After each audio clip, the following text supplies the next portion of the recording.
Hello students, आज हमारे topic का नाम है आर्थिक विकास में बाधाएं, ऑब्स्टिकल्स ऑफ इकोनॉमिक डेवलपमेंट। इससे पहले हमने आर्थिक विकास के निर्धारक तत्व पढ़े थे। प्रोफेसर नरक्षण ने एक देश के आर्थिक विकास का मुख्य बाधा के रूप में बताया निर्धनता का दुष्चक्र, विशेष सर्कल ऑफ पॉवर्टी। इसी तरह से हार्वे लेबेनस्टीन ने बताया लो लेवल इक्विलिब्रियम ट्रैप।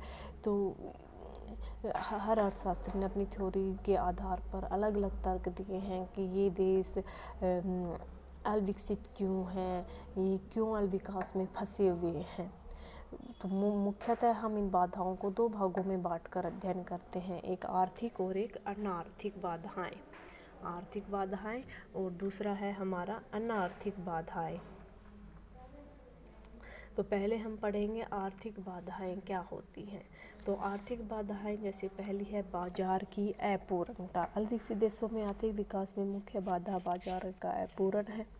एक अपूर्ण बाजार वह होता है जिसमें उपलब्ध साधनों के अनुचित वितरण के फलस्वरूप हम इष्टतम उत्पादन संभव नहीं हो पाता है। बाजार की अपूर्णताओं से विपर्य साधनों की अगतिशीलता, कीमत अस्थिरता, एकाधिकारी की उपस्थिति आदि है। इसके फलस्वरूप अविकसित देशों में उत्पादन की कुशलता कम रहती है और साधनों का उचित उपयोग नहीं हो पाता है। तो कुछ अपूर्णताएं इस प्रकार की हैं, जैसे अगतिशील साधन।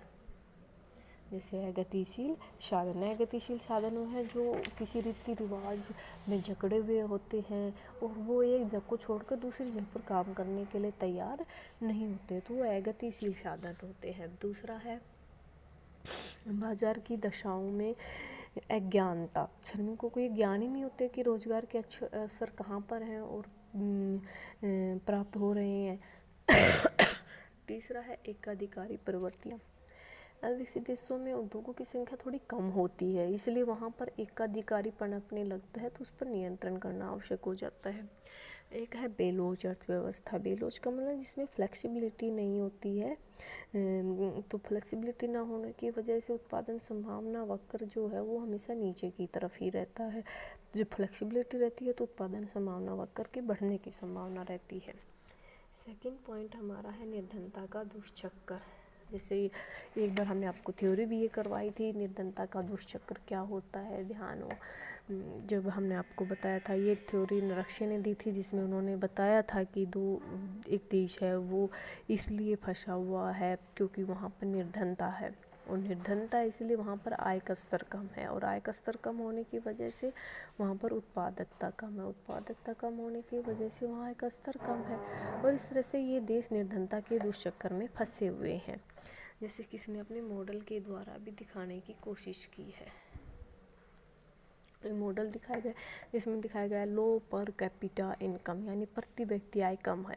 प्रति व्यक्ति आय कम होने से क्या कम होता है, सेविंग का लेवल कम होता है, डिमांड का लेवल कम होता है। इनके कम होने से क्या होगा, लो कंजम्पशन होगा, लो इन्वेस्टमेंट होगा। लो इन्वेस्टमेंट होगा तो क्या होगा, लो प्रोडक्टिविटी होगी तो लो इनकम होगी।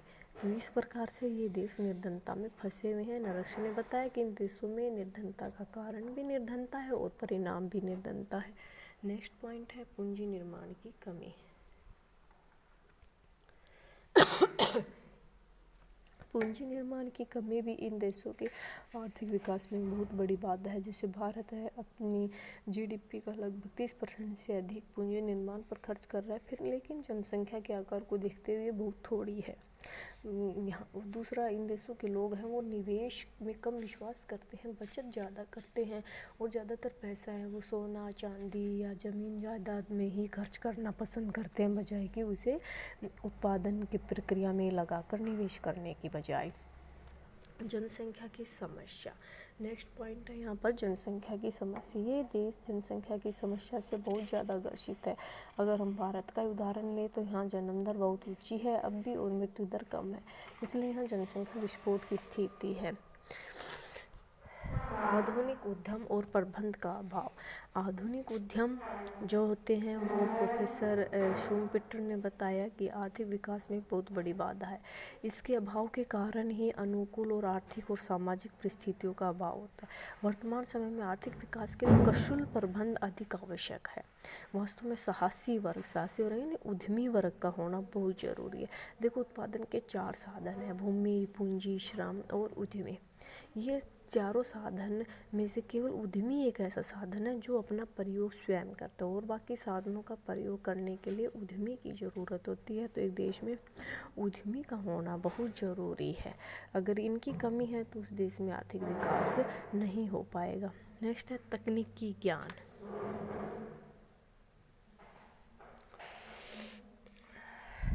तकनीकी ज्ञान ये भी आर्थिक विकास में एक बाधा है, क्योंकि इन देशों में तकनीकी ज्ञान का अभाव पाया जाता है। ये पिछड़े हुए होते हैं, औद्योगिक उत्पादकता पिछड़ी हुई होती है, खनिज साधनों का इष्टतम उपयोग नहीं हो पाता है। आर्थिक विकास के निर्धारित तत्वों का अध्ययन करते समय हमें यह निष्कर्ष निकाला था कि यदि किसी देश में उत्पादन की दर बढ़ने में उन्नत तकनीक का बहुत बड़ा हाथ है, तो तकनीक का अभाव आर्थिक विकास में बहुत बड़ी बाधा भी है। वित्तीय साधन। नेक्स्ट पॉइंट है वित्तीय संस्थाओं की अपर्याप्तता। वित्तीय संस्थाएं क्या होती हैं? जो हमारा बैंक वगैरह सिस्टम है। तो इन देशों में इन संस्थाओं की कमी है, विशेष रूप से ग्रामीण क्षेत्रों में, जबकि इन देशों की 70% जनसंख्या गाँवों में रहती है। अधोसंरचना की अपर्याप्तता।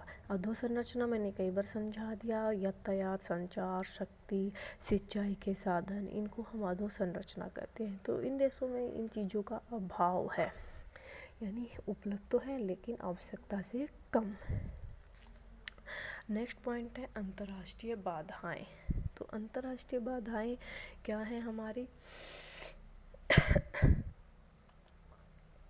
अंतर्राष्ट्रीय बाधाएं जैसे कि विकसित देशों के आर्थिक विकास पर अंतर्राष्ट्रीय व्यापार का विपरीत प्रभाव पड़ता है।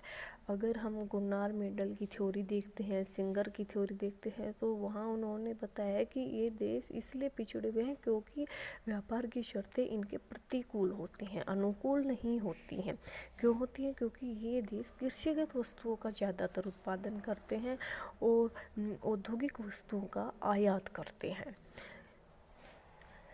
तो इसके और भी बहुत से कारण बताए गए हैं। जैसे पहला है कि इसमें उत्पादन का असंतुलित ढांचा पाया जाता है, क्योंकि ये इकोनॉमी है दोहरी अर्थव्यवस्थाओं में हो जाती हैं। एक तरफ तो पूंजीवादी अर्थव्यवस्था हो जाती है इनमें, एक तरफ ग्रामीण और पिछड़ी अर्थव्यवस्था। जैसे अगर हम बात करते हैं एनसीआर दिल्ली की और उसके आसपास के गाँवों की बात करें तो वो बिल्कुल पिछड़े हुए हैं, जबकि एनसीआर दिल्ली को देखें तो वो काफ़ी डेवलप्ड है। इसी तरह से मुंबई क्षेत्र है, कोलकाता क्षेत्र है, यानी गिने चुने ही क्षेत्र हैं। तो ये इकोनॉमी है, ये दोहरी अर्थव्यवस्था में तब्दील हो जाती हैं। दूसरी यहाँ समस्या है छिपी बेरोजगारी की। तो छिपी बेरोजगारी क्या होती है कि काम में ज़रूरत है 5 लोगों की और लगे हुए हैं वहाँ 8 लोग, तो 3 लोग फालतू लगे हुए हैं। तो उनको हम उत्पादन प्रक्रिया से हटा भी देंगे तो कोई कुल उत्पादन पर कोई प्रभाव नहीं पड़ेगा, उत्पादन उतना ही होगा। तो भारत जैसे देश इस छिपी बेरोजगारी से बहुत अधिक ग्रसित है। एक और प्रभाव है वो है प्रदर्शन प्रभाव। ये बहुत ही इम्पोर्टेंट पॉइंट है, प्रदर्शन प्रभाव। ये प्रदर्शन प्रभाव क्या होता है कि इन देशों में लोग है ना, जो वो दूसरे लोगों के जीवन स्तर की नकल करते हैं, यानी उनमें ओरिजिनलिटी की अभाव है। जैसे पड़ोसी के घर में टीवी है तो उसके घर में भी टीवी चाहिए, फ्रिज है तो फ्रिज चाहिए, एसी है तो एसी चाहिए। यानी कि हम अपना उपभोग स्तर हमेशा दूसरे को देखकर कर रहे हैं। तो अविकसित देशों के लोग हैं वो अमीर देशों की नकल करते हैं, जबकि अमीर देशों का जीवन स्तर और आय स्तर दोनों उच्च स्तर के हैं। तो हमारा आय स्तर नीचे होने की वजह से जो जिनके पास आय अधिक होती है तो वो प्रदर्शन प्रभाव के कारण अपनी आय का बहुत बड़ा हिस्सा इस प्रदर्शन पर खर्च कर देते हैं, जिसकी वजह से निवेश के लिए पैसा पर्याप्त नहीं बच पाता है। व्यापार की शर्तों में दीर्घकालीन प्रतिकूलता। ये पहले भी पॉइंट डिस्कस हो चुका है कि इन देशों में व्यापार की शर्तें हैं वो बहुत ही नेगेटिव रहती हैं, क्योंकि ये कृषिगत वस्तुओं का निर्यात करते हैं और औद्योगिक वस्तुओं का आयात करते हैं। औद्योगिक पतन ये भी एक कारण है। अविकसित, जैसे अगर हम भारत की बात करें तो हम पढ़ते हैं कि अंग्रेजों ने भारत में सबसे पहले जो कुटीर उद्योग थे, लघु उद्योग थे, उनको नष्ट किया ताकि वो यहाँ से उत्पादन प्रक्रिया बंद कर सके और भारत को सिर्फ उपभोग क्षेत्र यानी वो अपना बाजार बना सके।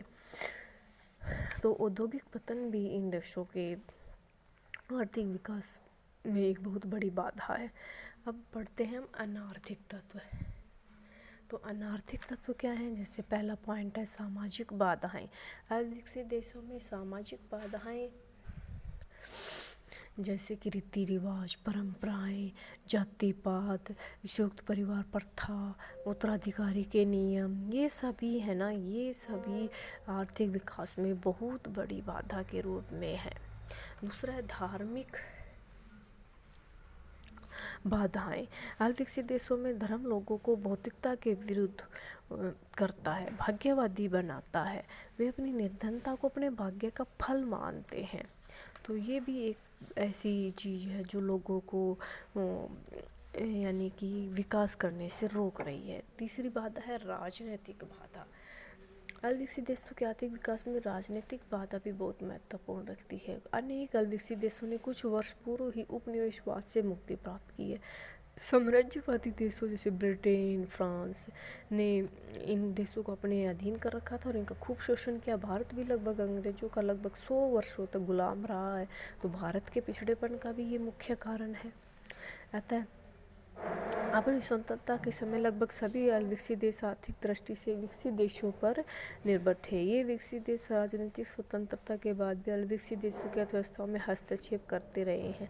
जिन देशों में सरकार की नीतियाँ उनके अनुकूल नहीं होती, उन्हें बदलने के लिए षड्यंत्र किए जाते हैं। इसके फलस्वरूप इन देशों में राजनीतिक अस्थिरता पाई जाती है। इन देशों की सरकारी आर्थिक विकास के उद्देश्य को प्राप्त करने में रुचि लाने के स्थान पर अपनी गद्दियों पर कायम रहने में अधिक रुचि रखते हैं।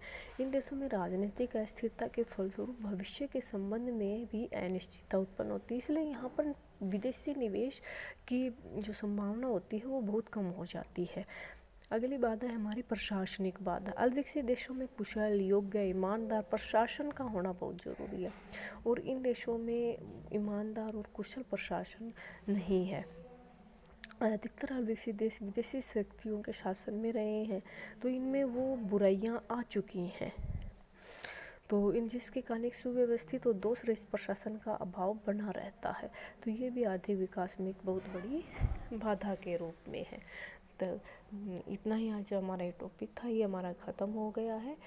फिर हम नेक्स्ट टॉपिक करेंगे। जो भी समस्याएं हैं आपकी क्लास में आके आप डिस्कस कर सकते हो। Okay, thank you.